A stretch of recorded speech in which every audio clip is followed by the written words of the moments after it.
Hello everyone, it's Scott and welcome back to another episode of Sky Factory 2. So, in between episodes I did a little bit of upgrading.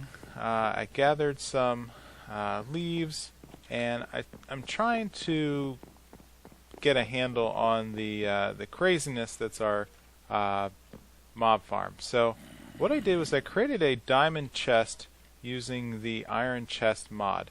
And so what this does is we can take a normal chest and basically wrap it with ores in such a way that we create an iron chest.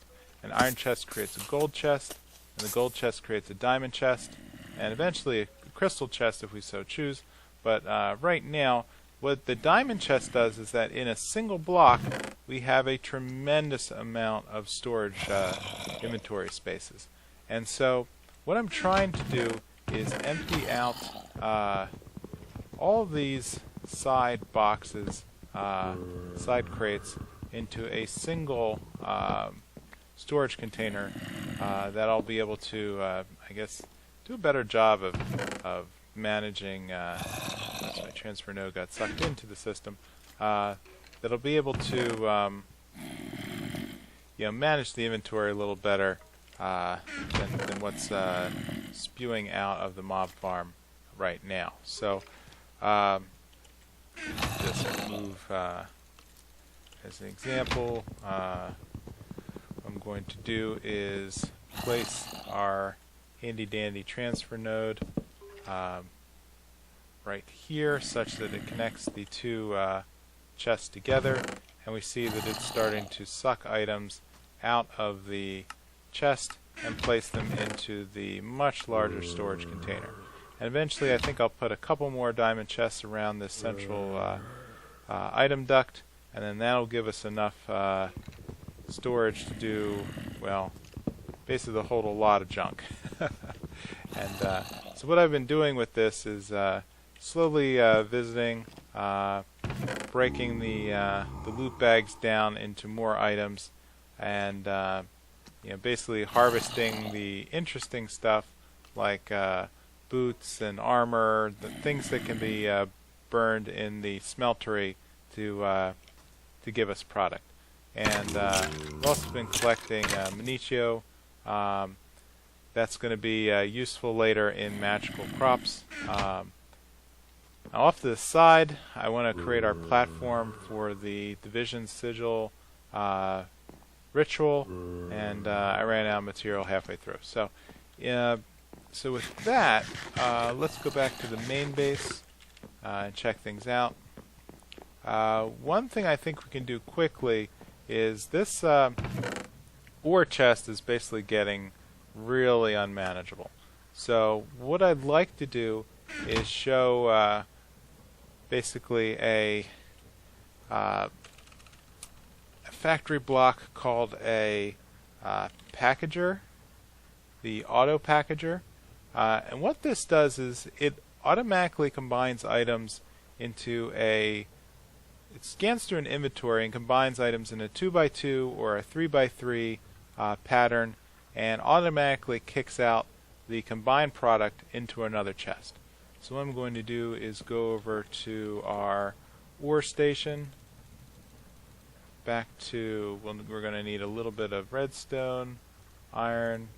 We want to make 3 pistons, so that should be pretty simple, and I just got rid of my wood. So the pistons, 1, 2, 3. We're also going to need a crafting table, we have the iron, and we want the redstone reception coil, and that should be enough to produce our AutoPackager. Great. Now the AutoPackager has some pretty crazy rules with regard to how it collects items. So basically it's going to take RF power and move items from a left chest to a right chest.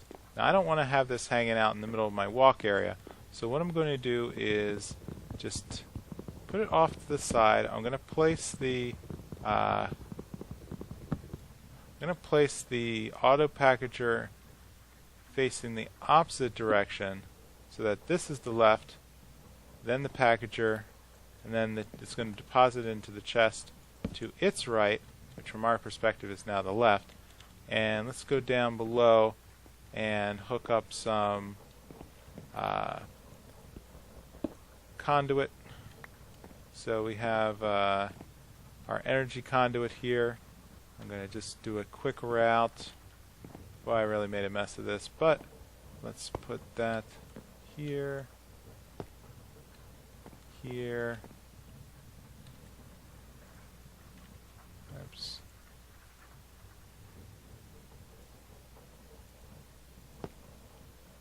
Okay. Great. So that should now be providing power to the AutoPackager. And if we run upstairs, alright, we just figured it out.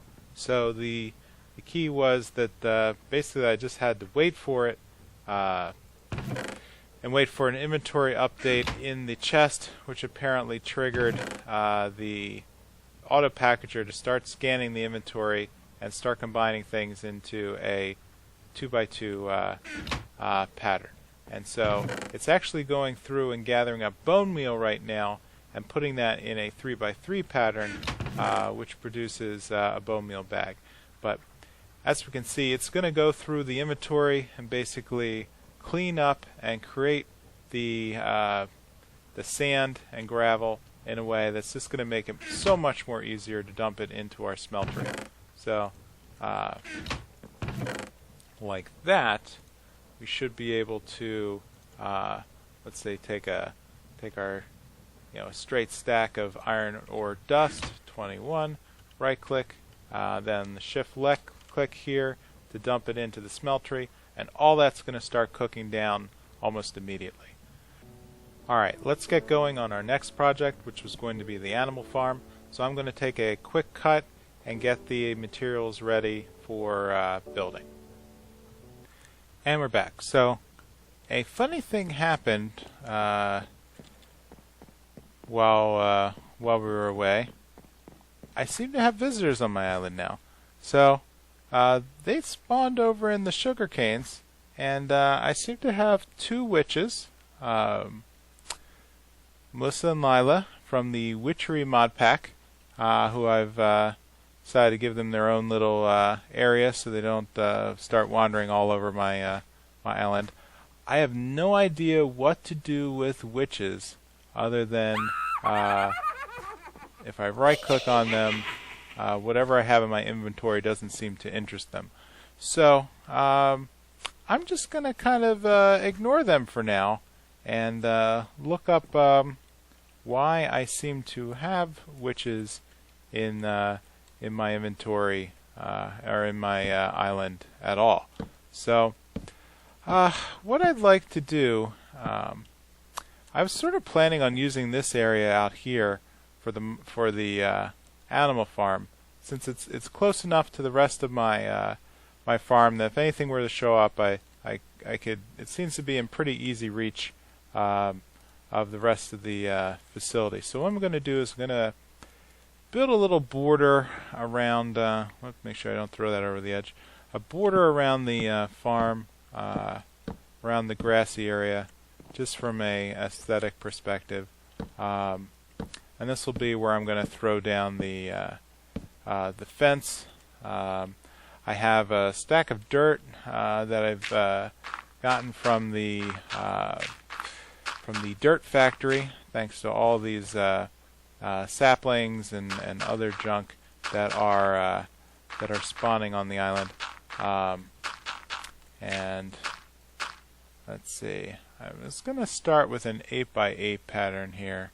Doesn't really matter, because I think I'm going to be extending it anyway in the future as we build out. Let's see, how many do I have? 22. So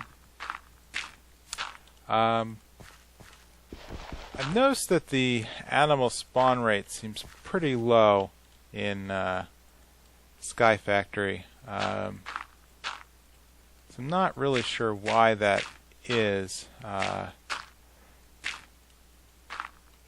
Because the grass seems to be, I'm trying to think of the rules on spawning from vanilla Minecraft. That I think it is pretty random. It needs to be a certain distance away from the player, and there cannot be more than a certain number of animals already spawned before it tries to spawn again. So if there's too many animals concentrated, I think that the engine will prevent it from overpopulating. Though I think that goes out the window once you start using specialized tools like spawners that can generate mobs outside of the normal spawning pattern. So I'm going to I'm just going to finish this off here with one last piece of fence. This will be my new entranceway to the farm. I'm going to put a fence gate here, and from sifting I have a couple of grass seeds that right-clicking on a dirt block will turn into a grass block. And so I'm just going to add some torches to make sure this is well lit, and then come back later when these grass pieces have a chance to spread and fill in the rest of the dirt. So I'm going to take a quick cut and finish the walkway and wait for this to spawn. Alright, this has been growing for a while. I now have a pretty good amount of grass blocks going. Now my biome is taiga, which according to the rules should be eligible for spawning all the different kinds of mobs. The only thing I don't know is if this particular chunk is one of those that's allowed to spawn mobs. But I don't know those rules, I can't test them, so what I want to do now is just play around with some bone meal to start generating flowers. And I want to get some red flowers and yellow flowers. Actually, what I really want to do is just spam the flower, the right click of the bone meal in the grass for a bit. There we go. To build up some seeds, so that way we can take a look at what we can do in our garden. Great. So that's a pretty good amount of bone meal for starters. So let's take inventory with what we just found. So belladonna, artichokes, strawberries, barley, wolfsbane, mandrake, snowbell. Looks like we've only gotten yellow flowers, some rice. We've only gotten some yellow flowers so far. I'm going to need a couple of red ones. Did I blow through all my bone meal already? Yes. Okay, so let's go back to our packager and take a look and see if we have some more. Good, we got 21 bone meal bags. I am going to grab some wood and make some chests closer to the closer to our farm, so that way we can have a place to drop off these seeds. Okay.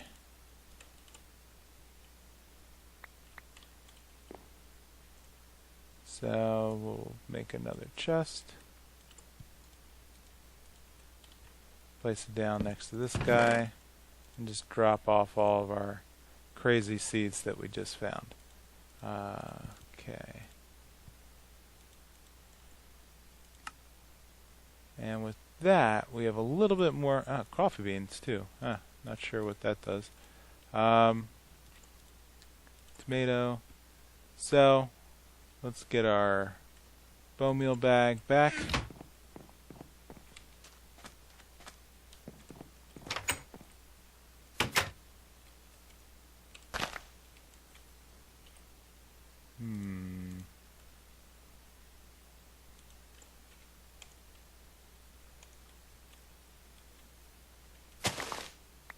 I didn't seem to want to produce... finally a red seed. A red flower. Great. I need 3 of them for what I'm planning to do. Okay.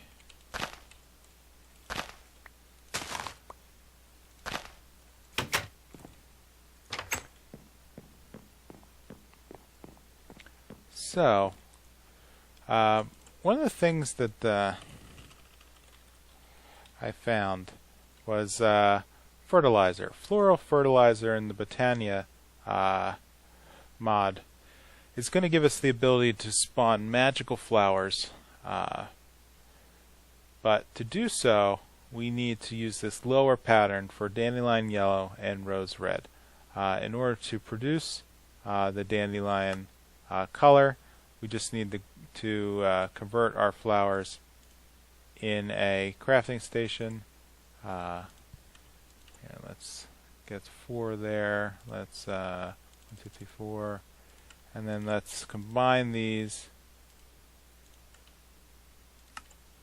and we can produce 2 floral fertilizers. So Botania is pretty new to me. I haven't seen very many videos, even of people trying it yet. So I'm going to kind of learn as we go here, and try to do some research for next episode on what we need to do to set up. So let's do a right click, and interesting, we've now got some mystical flowers. So let's collect these. Sky of Beginning. The only one that I think is that I have seen that is the most valuable is the white color, which may be the most rare. But with white, we can... Good. Okay, so that's enough fertilizer to start. With the white color, we can start to produce living stone and the special wood that's needed by that mod pack. So I'm just going to put all the flowers back into our chest, and I think that is a pretty good amount of building for today. So I think what we're going to need to do next episode is find some way of processing all of these epic loot bags, find some way to auto extract the contents. I've seen that you can do that with your standard activator, and I think then at that point I'm going to look at making a igneous here, the igneous extruder, and what that's going to do is give us the ability to automatically combine lava and water into our choice of cobble, stone, or obsidian, because I think it's time that we expand our tanks downstairs and start to store more lava so we can expand our factory. And so with that, please leave a like or a comment if you have any opinions on this series, and I will see you next time. Bye.